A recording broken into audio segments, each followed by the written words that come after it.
Hello बच्चे, SST में आज हम हिस्ट्री का एक चैप्टर स्टार्ट करते हैं जो है चैप्टर नंबर 7 और इस चैप्टर का नाम है क्राफ्ट्स एंड इंडस्ट्रीज़। ठीक है, ये आपके सिलेबस का लास्ट चैप्टर है। तो ये चैप्टर आपके बुक के पेज नंबर 76 पे है। ठीक है, तो आज हम इस चैप्टर को स्टार्ट करते हैं। This chapter tells the story of the crafts and industries of India during the British rule. इस चैप्टर में हम पढ़ेंगे इंडिया के क्राफ्ट एंड इंडस्ट्रीज़ के बारे में। इंडस्ट्रीज़ वो होता है जहाँ पे कुछ चीज़ें थिंग्स जो है प्रोड्यूस किया जाता है। ठीक है, तो हम इस चैप्टर में इंडिया के क्राफ्ट्स एंड इंडस्ट्रीज़ के बारे में करेंगे। कौन से टाइम पे? ब्रिटिश के रूल के टाइम पे। ठीक है, जब इंडिया में ब्रिटिश का रूल था तब इंडिया के क्राफ्ट एंड इंडस्ट्रीज़ का कंडीशन जो है कैसा था।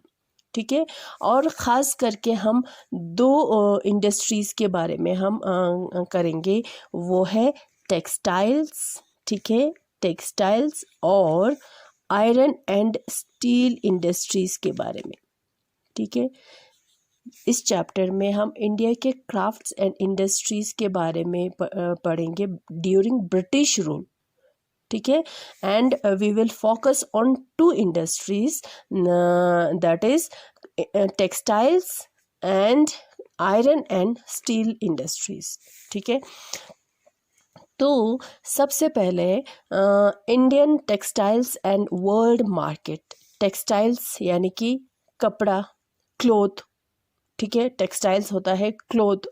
तो इंडिया के टेक्सटाइल्स के बारे में, कपड़े के बारे में और उस वर्ल्ड मार्केट के बारे में कि इंडिया का टेक्सटाइल यानी कि इंडिया का कपड़ा जो है उसका किस तरह से ट्रेड होता था, बिजनेस होता था, उस बारे में हम पढ़ेंगे। किस तरह से वर्ल्ड के मार्केट में ये पहुंचता था उस बारे में हम पढ़ेंगे। ठीक है, Before the British conquered Bengal, India was the world's largest producer of cotton textile. British के बंगाल पे अटैक करने से पहले या उसको कंट्रोल में करने से पहले जो है इंडिया का जो टेक्सटाइल था, कपड़ा था, ख़ास करके कॉटन जो है, जो पूरा वर्ल्ड मार्केट में जो है इंडिया का कॉटन जो है वो जाता था। ठीक है, और प्रोड्यूस होता था। सबसे ज़्यादा जो है उस टाइम जो है सबसे ज़्यादा कॉटन जो है इंडिया से प्रोड्यूस होता था और पूरे वर्ल्ड मार्केट में इंडिया का कॉटन जो है वो जाता था। ठीक है, इंडियन टेक्सटाइल्स जो है बहुत ही फेमस होते थे। किसमें? उसके क्वालिटी में। इतना अच्छा उसका क्वालिटी होता था और उसका डिज़ाइन, क्राफ्टमैन जो है, कारीगरी जो है वो बहुत ही सुंदर होते थे, ब्यूटीफुल होते थे। तो इंडिया का कॉटन जो है बहुत ही फेमस हुआ करता था।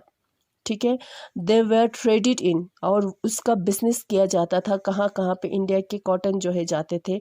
साउथ ईस्ट एशिया में, वेस्ट में, सेंट्रल एशिया में।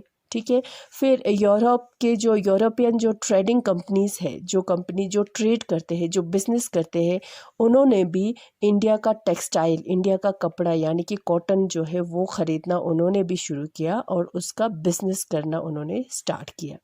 ठीक है, उसके बहुत सारे यादें, मेमोरीज ऑफ दिस ट्रेड, उस ट्रेड की बहुत सारे यादें जो है अभी भी कुछ ऐसे नाम में जो वर्ड्स जो है, कुछ वर्ड्स जो है उसमें अभी भी प्रिजर्व है। ठीक है, जो जिससे हमें ये पता चलता है कि इंडिया का जो है कॉटन के कपड़े जो है वो कितना फेमस था। जैसे कि फॉर एग्जाम्पल यूरोपियन जो ट्रेडर्स होते थे, जो बिजनेसमैन होते थे, उनको पता चला कि कॉटन के कपड़े, इंडिया के कॉटन के कपड़े के बारे में। ठीक है, वो कहाँ से पता चला? जो अरब के जो मर्चेंट होते हैं ना, जो ट्रेडर होते हैं ना, वो ले जाते थे। ठीक है, कहाँ पे? मसूल करके एक जगह है जो ईरान में है, वहाँ पे वो ले जाते थे। ठीक है, और उसके बारे में किसको पता चला? यूरोपियंस को पता चला। तो क्या हुआ, so they started calling muslin all finally woven textile. तो उन्होंने उस कपड़े का नाम ही मसलिन रख दिया। ठीक है, जो टेक्सटाइल होते थे, कपड़े होते थे ना, जो अरब के मर्चेंट ले जाते थे, कहाँ पे ले जाते थे, मोसूल में, जो ईरान में होते हैं। तो उन्होंने उस कपड़े को ही जो है मसलिन करके उन्होंने उस नाम से जो है वो कपड़ा ही फेमस हो गया। ठीक है, उसी तरह से जो पोर्टुगीज़ होते थे, जो पोर्टुगीज़ के जो लोग होते थे, वो कालीकट आते थे। ठीक है, और वहाँ से इंडिया का कॉटन जो है वो ले जाते थे, और वो सारा कपड़ा जो है कालीको के नाम से मशहूर हुए, जो कालीकट से आया है नाम। ठीक है, तो इस तरह से जो है कुछ ऐसे वर्ड्स है जो मेमोरीज बन के, जो यादें बन के, यादगार बन के रह गया हुआ है, जो इतना मशहूर था। इससे हमें ये पता चलता है जो कि इंडिया का जो कॉटन, जो टेक्सटाइल जो है वो इतना मशहूर था कि इस तरह के नाम जो है पढ़ने लगे, वो नाम अभी भी है।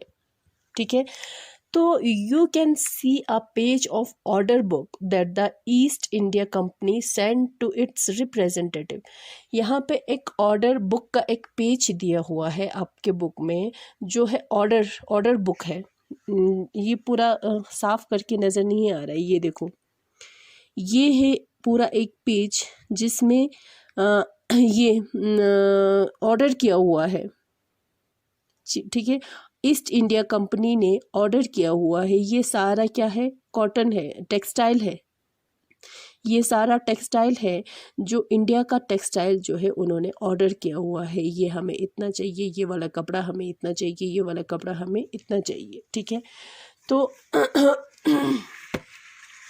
तो इस ऑर्डर बुक में हमें ये पता चलता है among the pieces order in the book where, उसमें क्या क्या ज़्यादातर उन्होंने क्या ऑर्डर किया हुआ है, चिंट और बांदना।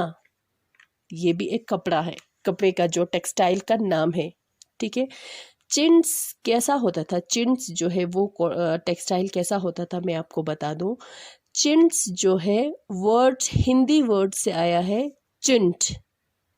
ठीक है, वो लोग चिंट्स बोलते थे, और ये चिंट्स जो है हिंदी टर्म से आया है, जो चिंट होता है। चिंट जो है एक ऐसा कपड़ा होता है, ऐसा टेक्सटाइल होता है जिस पे छोटे छोटे डिज़ाइन, फ्लावरी डिज़ाइन, फ्लावर्स जो डिज़ाइन जो है वो बना हुआ होता है।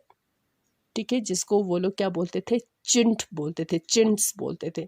ठीक है, चिंट्स जो है टेक्सटाइल है, कपड़े का नाम है, जिस पे कैसा डिज़ाइन होता था, बहुत ही स्मॉल, छोटे छोटे कलरफुल डिज़ाइन होते थे, फ्लावरी डिज़ाइन, जैसे फूल छोटे छोटे डिज़ाइंस में बना हुआ होता था। और दूसरा बांदना। बांदना जो है वो भी हिंदी टर्म से आया है, हिंदी वर्ड से आया है, जो है बांधना। हिंदी में इसको टाई, बांधना। ठीक है, वो कहता है। और ये कपड़े चिंट और बांधना जो है इतना मशहूर था कि जहाँ पे यूरोप के जो लेडीज़ होते थे ना, जो वुमेन्स होते थे ना, इसका बहुत ज़्यादा क्या करते थे, डिमांड करते थे। ठीक है, इसका बहुत ज़्यादा डिमांड करते थे, और कि जो रिच वुमेन्स होते थे वहाँ पे, यूरोप का जो रिच वुमेन होते थे, वो सारे इसका जो डिमांड देते थे और उसको पहनते थे। ठीक है, इवन कि रानी जो है, इंग्लैंड की जो है रानी जो है, ख़ुद वो भी इसको डिमांड करते थे। क्वीन जो है हर सब war clothes of Indian fabric, India से आया हुआ, इंडिया में बना हुआ जो कपड़े जो है वो खुद भी पहनते थे, इतना मशहूर थे। जैसे कि ये देखो, ये डिज़ाइन यहाँ पे दिया हुआ है, ये है चिंट्स है। देखो, चिंट्स जो है इस तरह से छोटे छोटे डिज़ाइंस जो है वो बना हुआ होता है जिस पे। ठीक है, बांधना, उस वो वर्ड बांधना जो है वो हिंदी टर्म से आया है, जो है बांधना, टाई करना। ठीक है। और कुछ कपड़े, some clothes are noted by there, कुछ कपड़े जो है जहाँ पे ये कपड़ा बनता है उसी जगह के नाम से मशहूर होने लगे, जैसे कि कासिम बाज़ार, पटना, कलकत्ता, उड़ीसा, चारपोरी, ठीक है। इस तरह के जो है ये सारे जगह का नाम है जहाँ पे कपड़े बनते हैं ना जो टेक्सटाइल बनते हैं ना, तो उसी जगह के नाम से कुछ कपड़े इस तरह से मशहूर हुए। These show the popularity of Indian textile in world। आपको पता चल गया होगा कि किस तरह से इंडिया का जो टेक्सटाइल जो है, जो कपड़ा जो है, किस तरह से मशहूर थे पूरे वर्ल्ड में। समझ में आया? ये सारे इस सब से हमें पता चलता है, ठीक है। तो ये जो है इंडिया का जो टेक्सटाइल जो है वो जाता था एशियन मार्केट में जाता था, यूरोपियन मार्केट में जाता था। और जो ट्रेडिंग कंपनीज होते थे, जो ट्रेड करने वाले, जो बिजनेस करने वाले जो कंपनीज होते थे, वो लोग पूरे बल्क में इतना ज़्यादा इसको ऑर्डर देते थे। हर जो कपड़ा जो है इंडिया का, जो कॉटन का जो है, हर क्वालिटी का कपड़ा जो है वो जाता था और बल्क में ऑर्डर करते थे। जो अपना रिप्रेजेंटेटिव उनका होता था इंडिया में, तो उनसे वो लोग डिमांड करते थे और उनके ज़रिए जो है वो लोग क्या करते थे, इस तरह के कपड़े जो है दूसरे वर्ल्ड के मार्केट में ले जाकर इसको बेचते थे और इससे बहुत ज़्यादा वो लोग प्रॉफिट यानी कि मुनाफा जो है वो कमाते थे, ठीक है। इंडिया का कपड़ा जो है टेक्सटाइल जो है वो बहुत ही फेमस था। किस में? उसका फाइन क्वालिटी जो है वो बहुत ही अच्छा होता था और उस पे ब्यूटीफुल क्राफ्टमैनशिप जो है, डिज़ाइन जो है बहुत ही सुंदर होता था, ब्यूटीफुल होता था, कारीगरी जो है वो बहुत ही अच्छा होता था, ठीक है। तो इन दोनों की वजह से जो इंडिया का जो टेक्सटाइल जो है, कॉटन का जो टेक्सटाइल जो है, उसने पूरे वर्ल्ड पे डोमिनेट किया हुआ था, वर्ल्ड मार्केट पे डोमिनेट किया हुआ था, ठीक है। तो अब हमारा नेक्स्ट टॉपिक आता है Indian textiles in European markets. India के कपड़े जो है अब यूरोपियन मार्केट में इसका क्या असर पड़ा, अब वो देखो आप। Worried by the popularity of Indian textiles, wool and silk maker in India began protesting against the import of Indian cotton textile। अब क्या हुआ, जो वहाँ पे इंग्लैंड में जो टेक्सटाइल बनाते थे, वूल और सॉरी सिल्क का जो कपड़ा बनाते थे, अब उनको बहुत ज़्यादा टेंशन होने लगे। क्यों? क्योंकि जो इंडिया का जो कपड़ा जो है टेक्सटाइल जो है वो इतना पॉपुलर हो रहा था, ठीक है। तो उनको टेंशन होने लगे। क्यों? क्योंकि उनका जो बना हुआ जो कपड़ा जो है वो नहीं बिकेंगे। समझ में आया?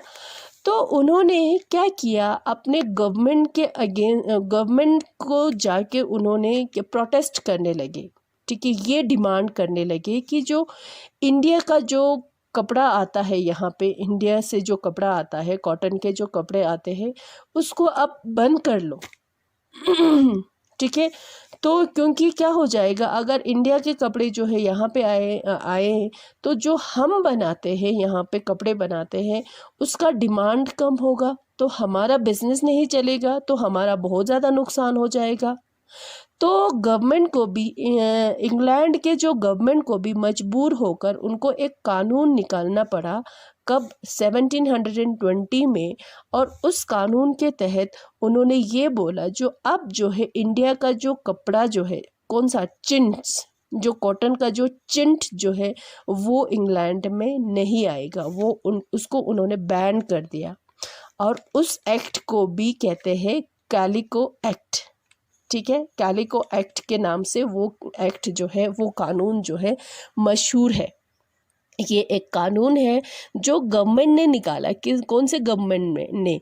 इंग्लैंड के गवर्नमेंट ने निकाला, कि ये पास किया कि अब जो है इंडिया का जो कपड़ा जो है, चिंट्स जो है, यहाँ पे नहीं आएगा, ठीक है। वो कैसे निकालना पड़ा उनको, ये कानून किस तरह से पास करना पड़ा, क्योंकि जो वूल और सिल्क मेकर्स थे इंग्लैंड के, उन्होंने प्रोटेस्ट किया कि ये कपड़ा जो है इंडिया में नहीं आना चाहिए, क्योंकि इसके वजह से हमारे बिजनेस पे बहुत ज़्यादा असर पड़ रहा है। ठीक है। तो गवर्नमेंट को मजबूर होकर ये कानून निकालना पड़ा, और इस कानून के तहत उन्होंने ये बोला कि जो इंडिया का जो कपड़ा है, जो चिंट्स जो है, वो अब इंग्लैंड में नहीं आएगा, उन्होंने बैन कर दिया। ठीक है। दे स्टार्टेड, अब उन्होंने क्या किया, इंडिया के जो डिज़ाइन जो है उसकी नकल करना उन्होंने स्टार्ट किया, इमिटेट करना यानी कि नकल करना उन्होंने स्टार्ट किया। तो उन्होंने क्या किया, जो प्रिंट जो है वाइट मसलिन जो है, जो इंडिया का जो प्लेन होता था ना कपड़ा, इंडिया का जो प्लेन कपड़ा होता था, जिस पे जो कलर नहीं होता था, प्लेन होता था ना, उस पे वो लोग प्रिंट करने लगे। ठीक है। उस पे वो लोग डिज़ाइन बनाने लगे, और यही कोशिश करने लगे कि इंडिया का जो डिज़ाइन जो है उसको उसकी नकल करे, उसी के जैसा जो है वो दिखना चाहिए। इसका मतलब जो है यही है कि जो इंडिया का जो कपड़ा है उसका जो डिज़ाइन है उसी की तरह दिखना चाहिए, ताकि लोगों को ये बना हुआ, इंग्लैंड में बना हुआ कपड़ा पसंद आए और उसको ख़रीदे। ठीक है। और उस तरह से जो कंपटीशन की वजह से क्या हुआ, वहाँ पर टेक्नोलॉजी में भी डेवलपमेंट आए इंग्लैंड में। किस तरह से 1764 में उन्होंने एक स्पिनिंग जेनी जो है वो इन्वेंट किया, स्पिन, जहाँ पे स्पिन धागा बनाया जाता है, ऐसा मशीन जो है उन्होंने इन्वेंट किया। किसने? जॉन काय ने। कब? 1764 में। और 1786 में स्टीम इंजन उन्होंने इन्वेंट किया। किसने? रिचर्ड आर्कराइट ने। ठीक है। तो इसकी वजह से, इन इन्वेंशन की वजह से जो कपड़े जो है, क्लोथ जो है, वो ज़्यादा क्वांटिटीज़ में अब निकलने लगे, और वो चीप भी हो गए, यानी कि सस्ता भी। ठीक है। एक जैसे कि स्पिनिंग हो गया, फॉर एग्जांपल स्पिनिंग आप ले लो। अगर आप स्पिनिंग करना यानी कि धागा बनाना, अगर धागा आप हाथ से ऐसे बनाओगे तो उसके लिए टाइम भी बहुत ज़्यादा होगा, ये लिमिटेड होगा क्योंकि बहुत कम होगा, उसके लिए टाइम भी बहुत ज़्यादा लगेगा, और वो महंगा भी होगा। अब ये स्पिनिंग करने के लिए, ऐसे धागा बनाने के लिए एक मशीन अगर बन गया, एक मशीन आया है, तो उस मशीन में क्या होगा, कम समय में ज़्यादा धागा बनने लगेंगे, और वो सस्ता भी होगा, क्वांटिटी जो है उसका बढ़ जाएगा क्योंकि वो मशीन से करने लगेंगे, है ना। तो तो इस तरह से कुछ डेवलपमेंट आए इंग्लैंड में। कौन सा डेवलपमेंट? टेक्नोलॉजी डेवलपमेंट आए, जैसे कि 1764 में स्पिनिंग जेनी उन्होंने इन्वेंट किया। 1786 में उन्होंने स्टीम इंजन उन्होंने इन्वेंट किया, जिसकी वजह से अब क्लोथ जो है, कपड़ा जो है, ज़्यादा क्वांटिटीज़ में वहाँ से प्रोड्यूस होना शुरू हुआ, और उसका जो कीमत जो है वो भी कम होता था, चीप होता था। However, Indian textile continued to dominate world trade, मगर still फिर भी इंडिया का जो टेक्सटाइल था, जो कपड़ा था, पूरे वर्ल्ड मार्केट में, वर्ल्ड ट्रेड पे छाया हुआ था। ठीक है। चिंट जो है उसको बैन करने से इतना फ़र्क नहीं पड़ा, स्टिल फिर भी जो इंडिया का जो टेक्सटाइल होता था, जो कपड़ा होता था, पूरे वर्ल्ड मार्केट पे उन्होंने वो छाया हुआ था, डोमिनेट किया हुआ था। ठीक है। European trading companies made huge profit by this trade. European का जो ट्रेडिंग कंपनीज होता था उससे बहुत ज़्यादा वो लोग प्रॉफिट यानी कि मुनाफा वो लोग कमाते थे। किससे? इंडिया के जो टेक्सटाइल जो है उसका ट्रेड करके, बिजनेस करके। ठीक है। They purchased Indian cotton and silk textile by importing silver. पहले वो लोग क्या करते थे, इंडिया का कॉटन का जो कपड़ा जो होता था वो ख़रीदते थे, और उसके बदले में वो लोग लाते थे सिल्वर, चांदी। ठीक है। सिल्वर इस तरह के जो है लाते थे, और उसके बदले में वो लोग इंडिया का जो कॉटन का जो कपड़ा होता था वो ख़रीद के वो लोग ले जाते थे। When English East India Company gained political power in Bengal, जब इंग्लिश ईस्ट इंडिया कंपनी ने बंगाल पे कंट्रोल किया, बंगाल को अपने अंडर किया, तो ये सिल्वर इस तरह के जो चीज़ें आना बंद हो गया। ठीक है, अब it used revenue of Bengal instead of precious metals to buy. अब वो लोग, अब उनको पॉलिटिकल पावर भी मिल गया है ना, अब जो है उनको ये सिल्वर लाने की ज़रूरत ही क्या है। जो रेवेन्यू होता था, जो वो लोग टैक्स जो कलेक्ट करते थे, लेते थे लोगों से, किसानों से, वही टैक्स जो है वो लोग यूज़ करने लगे। किसको ख़रीदने में? कॉटन टेक्सटाइल्स को ख़रीदने में वही टैक्स जो है वो लोग यूज़ करने लगे, और इस तरह के मेटल्स जो है वो आना बंद हो गया। धीरे धीरे कर, पहले कम हो गया, फिर धीरे धीरे करके पूरा बंद हो गया। समझ में आया है ना?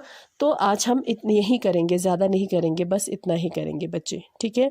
तो इस तरह से जो है इंडिया का जो टेक्सटाइल्स जो है वो इतना मशहूर था, ठीक है। इसका बिजनेस करते थे, ट्रेड करते थे, ठीक है।